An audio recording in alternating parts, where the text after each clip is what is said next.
Dia pakai baju, punyalah ketat, semua lurah, semua bentuk nampak di tubuh dia.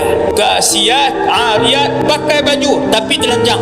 Pakaian tu terlampau nipis, pakaian tu terlampau ketat, pakaian itu terlampau jarang. Dia tutup sebahagian, dia buka sebahagian.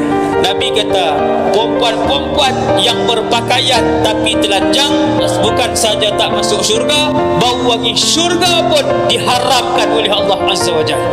Maksudnya nak bagi tahu, awalnya depa ni jatuh ke dalam gaung neraka jahanam, wal iyad billah. Awalnya kumpulan-kumpulan wanita ini yang berpakaian tapi ketat, yang berpakaian tapi jarang, yang berpakaian tapi tak tutup habis. Awalnya mereka tergelincir masuk ke dalam neraka jahanam, bau pun tak ada. Sedangkan Nabi sebut wangi syurga itu dapat dicium puluhan tahun sebelum sampai.